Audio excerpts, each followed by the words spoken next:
Today we are going to be talking about low energy witchcraft because honestly, I don't know anybody who's not at least a little bit burnt out, too busy, totally exhausted, or dealing with chronic fatigue these days. You can actually still practice meaningful, powerful witchcraft when you're too tired to do some elaborate ritual or high energy spell work. And not a lot of people know how. But today I will show you exactly how, with pretty much no tools and no energy needed. In fact, some of these tips you can even do unconscious. My name is Molly, and I am a traditional witch, professional tarot reader, and teacher.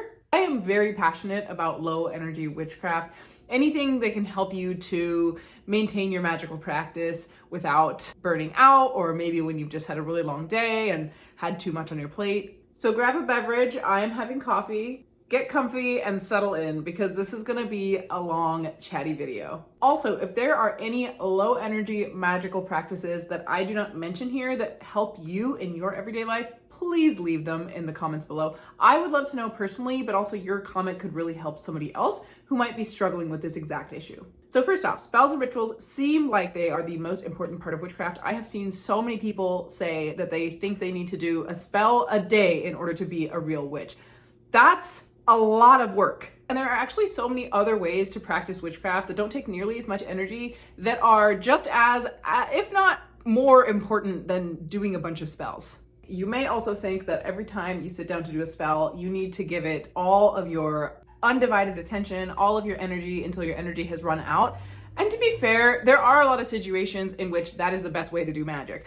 But if you're really struggling with energy, there are things that you can do to supplement that energy that normally you would bring to the table. And I'm not going to sit here and act like there are not certain workings where that is absolutely the case. There are certain magical workings where you need to be 100% locked in from the time that you light the incense until the time that the candle burns down. That is 100% a thing. However, there are some other magical workings in which you can bring in an external energy force almost, and that can be really helpful so that you don't have to focus quite as much energy on the working at hand.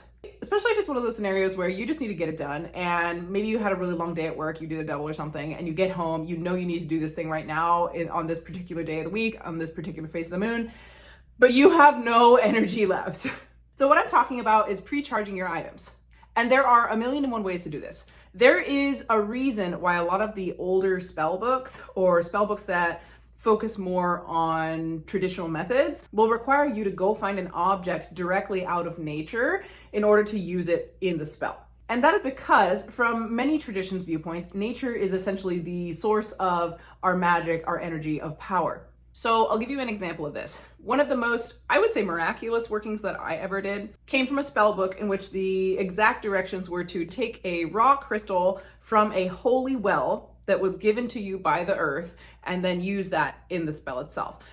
Well, I don't have any holy wells where I'm at, and also I'm super busy. I'm probably not gonna spend hours upon hours going and searching for a raw crystal in nature, as much as that would be fun. So what I did instead is I went to my local occult shop, I got a $1 quartz crystal. I then took a 20-minute drive down to the closest stream, picked out a spot that felt highly energetic, buried the crystal there, gave an offering to the wood spirits, told them what the crystal was for, asked for this to be granted, and I buried it on the new moon. So about 2 weeks later, right after the full moon, I drove back down there, dug it up, and utilized that crystal in my spell. And to be honest, the day that I did that particular working, I didn't have a whole lot of energy, and I was feeling anxious. And if you know anything about magic, your mental state can really impact and sometimes become an obstacle to your workings. That working, however, worked incredibly well. And a large reason for that was the crystal that I used was full of not only raw earthly energy, but also the intent that I needed it to work for. So I was able to physically do the working, not be quite as mentally present as I would normally like to be, and still had a great outcome simply because I pre-charged my item. The most popular method that we see all over social media is to put your crystals out under the full moon. And it doesn't have to be quartz either. You can use any crystal that you have. You can also, if you want to go the extra mile, you can also time your crystal charging with the zodiac sign that the moon is in. So let's say that you are charging a crystal for a money working. Well, maybe you would go online and find out when that moon is going to be in Taurus, and you would put your crystal out under the Taurus moon because Taurus has to do with the physical world, pleasure, all of that kind of stuff. But you don't even need to be that extra. Another great example is moon water. You could simply put out a little dish of water, or maybe roses if you are going to be using this in a love, beauty, or dream spell. And you just essentially set your intentions and maybe say something about how you want the moon to fill your water with energy and what it will be used for. I've seen people draw sigils on the bottle or put one underneath, depending on what the related use is for that particular water. I've also seen people put things out in the sun for any intention related to the sun's energy. But essentially, these are all just really great ways to utilize the energy of the elements around you so that when you are really in a pinch and you need to get something done magically and you do not have the bandwidth to do it all up here, you can have a little bit of energetic help. Theoretically, you could also do this with knot magic, just like how in older times, witches would tie the wind into knots to be used later at sea when they were unraveled. You could potentially tie the energy of the sun or the moon into knots for use in your spells. You can also, and this I think would take a little bit of money and also a lot of faith that the person selling it to you was telling the truth, but you can also buy, or find if you're really lucky, buy a piece of wood from a tree that was struck by lightning. That piece of wood has an incredible amount of electric energy in it. You can then place a magical item on top and charge it there, lending energy to whatever working you're doing. These things all allow you to boost energy and potency when you do not have the energy to do an elaborate spell. One of my favorite low energy witchcraft practices that you can literally just do curled up in bed with a cup of tea is to read folklore.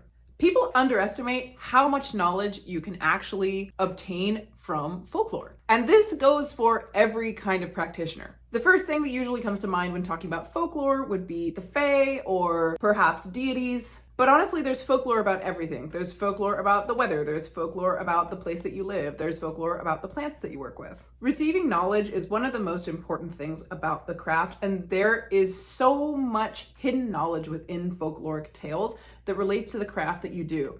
Simply the act of reading folklore can not only be very relaxing, but it can also help you to fall back in love with your craft and remember why you do what you do. Now, often the key to understanding folklore is to look at it symbolically, especially because we are talking about the occult, and a lot of things in the occult speak in symbolisms or ideas. If you get stuck on a particular tale and you don't understand it or the significance of it, the internet is a great resource to simply Google and say, what is the deeper meaning of this particular tale? But once you get a hang of it, folklore is incredibly rich. For example, plant folklore can often reveal hidden benefits and uses of plants that you might not find in books.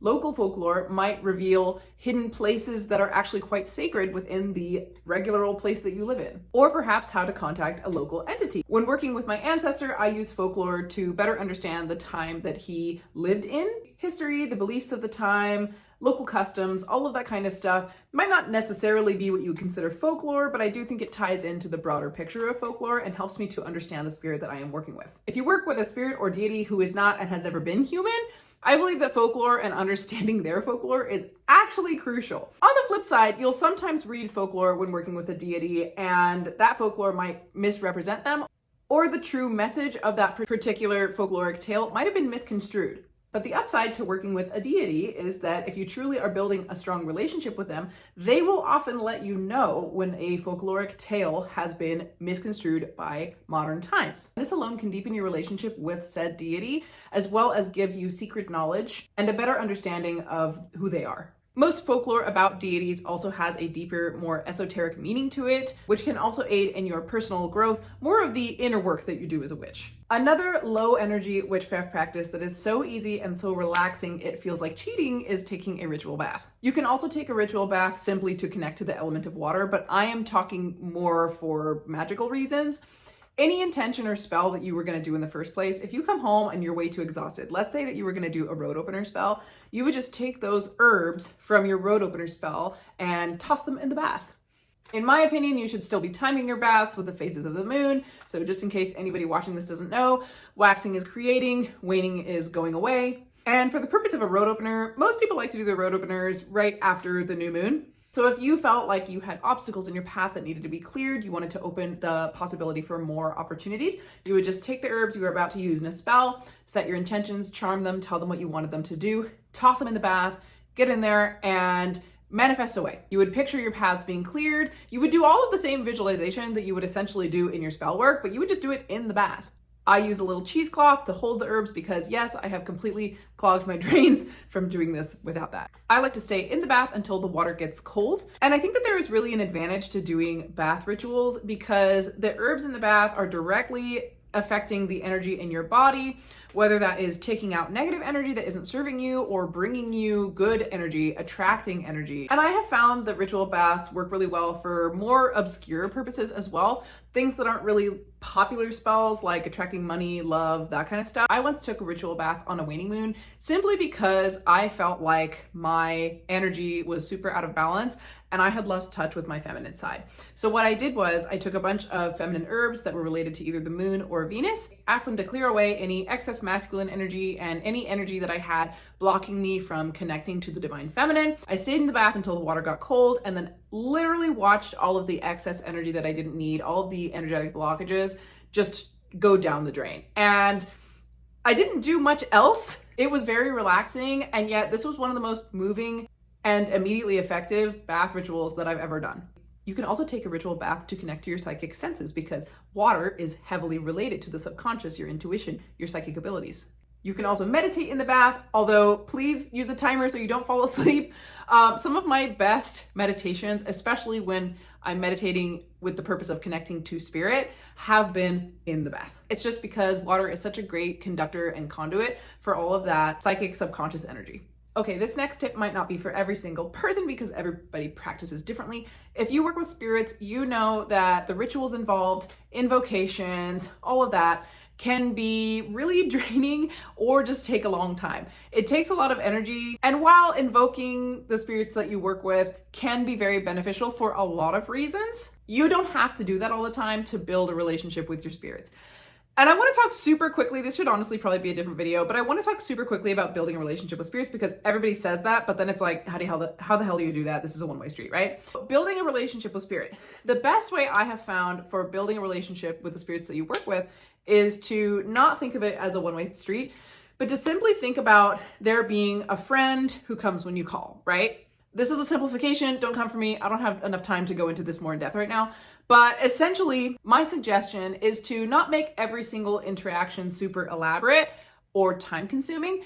A lot of the time, you can just drop off your offering and chit chat with your spirit. And that is plenty to build the relationship more. I'm going to use my ancestor again as an example, specifically because he is a spirit who actually likes when I talk about him, which is not how a lot of spirits are. But anyway, my ancestor loves to hear how the family is doing. He loves to hear about my latest job venture or what's going on at work. I will quite literally just drop off his offering and say, hey, so-and-so, so this happened today, this person's coming over later, here's what's going on at work. I know that you were a super hard worker when you were alive, so if you could inspire me with how to get through the situation or whatever have you, that would be great. And I'll just kind of give him little bits and pieces about what's going on in my world. And I promise you that while if this is your first time doing this, it's gonna feel like you're a little bit crazy and like you're talking to nobody, but you will start to notice things. Your spirits will get more involved in your life. Again, I can't speak for everybody, but from my own personal experience, the more that I talk to my ancestor about my life, the more that he gets involved. He will send me warnings if somebody is working against me. That sounded really dramatic, but for real, he will. You might notice little things going your way more often at work or whatever situation that you've been talking about with them. You might notice them showing up in your dreams more. And this is really just because while it feels like you're just talking one way, what you're actually doing is building a relationship with a complete entity that is right there. And it's costing you literally no energy. It is simply a little bit of chit chat. Another low energy practice that I will admit I don't do as much as I used to is crystal work. And other than the obvious, which is to wear a crystal on you, specifically you could wear a crystal for attracting money somewhere on your person, maybe on the left side so that you're receiving money, or a black tourmaline, something like that, in order to neutralize negative energy coming at you. I'm talking more spiritual work with crystals, such as crystal meditation. One of the most powerful meditations that you can do is simply to pick out a crystal that calls to you, find out what that crystal does, what its properties are, what chakra or energy center it relates to in your body. Lay down, relax, put the crystal on you in the corresponding spot, and just allow yourself to receive the crystal's energy. Completely relaxing. You don't have to think, you don't have to do anything, you don't have to say anything. You can fall asleep, and the crystal will do its work, either getting rid of negative energy, balancing an energy that is out of whack, healing a chakra, or perhaps even releasing trauma. Depending on what issues that you are dealing with energetically, you could also use crystals to boost your motivation, get rid of fear, or perhaps to give you energy when you have none. No work from you, all good vibes. And no, it does not have to be the biggest, most expensive crystal at the store. Some of my most powerful crystal experiences have been with $1 crystals that were about that big. These practices you can do literally every single night. I am going to break this up into two practices, but honestly, one tends to lead to the other, and that is doing magic in a hypnagogic state or completely unconscious. But the first part that we're going to talk about is doing magic or spirit work in a hypnagogic state. And a hypnagogic state, if you don't know, is when you are falling asleep, but you're not quite asleep yet. Your brain is awake, your body's asleep. A lot of magical practices will happen involuntarily in this state. A lot of people will float out of their bodies and take spirit flight or astral project, whatever you want to call it. Some people will begin to lucid dream. Some people will begin to hear things or see things as they are falling asleep, literally spirits at times. The in-betwixt and the in-between is the most magical state that you can be in, whether that is a natural landscape or it is the landscape of your mind. So when I am truly burnt out, overworked, life is chaotic, I don't have the freaking time of day, there is one thing I know that I'm going to do every single day, and that is sleep. So at times like that, I take magic to the bedroom. That sounded wrong. So hypnagogic practices that I'd like to talk about for low energy witchcraft would be considered more so around the realms of trance work, inner work, spirit work. When my head hits the pillow and my body starts to relax, but my mind is still awake, it is incredibly easy to go into a trance and meet my spirits in either a temple that I have built internally, a meeting place, or a place that they take me to. But an inner temple can be really good for people who are in the broom closet or who want to experiment with doing magic on the astral plane. And it's something that you can do 100% in your mind. So I would recommend looking into that if that is something that interests you. I tend to go into a hypnagogic state and allow my spirits to take me where they would like to meet. So using my ancestor as an example to explain what I mean. If I want to meet with my ancestor in a hypnagogic state, I will start to relax, start to drift off. And then when I start to get maybe dreamlike images, but I'm not fully asleep, that's when I know that it's a great time to do this. I will put out a mental call, so-and-so I would like to meet with you. And then I just allow the vision to come to me. So I'm not going and looking for an image or actively trying to find something. I find that that actually harms it and makes it much harder to have a psychic experience. I allow whatever image that is coming to me to just come to me. And usually that starts with his hat, his hair, the skin on his face, an outfit, and then the background will kind of fade in. For example, my ancestor was quite religious when he was alive, so oftentimes we end up meeting in an old church. And what's really funny about that is that before I knew that this particular ancestor actually grew apples and was one of the first people in the state to ever plant an apple orchard, I was picturing us meeting in an apple orchard. My personal opinion is that allowing the spirit to take you where they would like to meet helps you to have a deeper knowledge and understanding about them. But again, if you are more comfortable with the idea of meeting them in a temple that you have created in your mind, that is a great way to do it. Another low energy witchcraft practice that you can do starting in hypnagogia that will lead to having magical or spiritual dreams is to set your dream intentions while you are falling asleep until you literally fall asleep. So dream magic is a completely different subject. I love doing dream magic just because it is something I can do every single night, no matter how exhausted I am in the daytime. All you really have to do to have vivid dreams that can either be prophetic or where you astral project or where you meet with a spirit, whatever it is, dreams that answer questions, all you have to do is have a dream journal by your bedside. Before you go to bed, you write, last night I dreamt about ... so that your brain is primed and ready and knows that it is going to remember dreams tomorrow. Dream magic is actually incredibly easy as long as you stick to it. Don't get frustrated if you're somebody who doesn't remember their dreams. It really just takes a little bit of stick-to-itiveness. If you write in your journal every single night, last night I dreamt about ... and you set your intentions every single night to remember what your dreams were when you wake up in the morning, I promise it will eventually start to happen. And when you start to remember what your dreams were in vivid detail, then you can switch it up. Because your subconscious is essentially already flexing that dream memory muscle, so your intentions can change. It can be, tonight I will meet with X spirit. Tonight I will dream of the answer to X problem that I have. You can even cast spells in your dreams, but that does require you to be pretty darn good at lucid dreaming, which is way too complicated for the length of this video, so that may have to be another video as well. But if you are a witch and you are not writing down your dreams, you may be missing out. Dreams are highly magical. There are a lot of spiritual messages that you are getting from the spirits that you work with in your dreams, whether or not the spirit shows up in an obvious way. And our dreams can lead to answers about issues that we are dealing with, as well as warn us of things to come or advise us on the best way to handle a situation. P.S. For prophetic dreams, try drinking a cup of rose petal tea before bed. It works great. And this is so great because it is something that you can literally just do while your body is naturally recharging and gives you a really fun reason to go to bed on time and not doom scroll. My last tip for low energy witchcraft practices when you have no freaking energy and you don't want to do a massive ritual is just to meditate. It is okay if you fall asleep while meditating.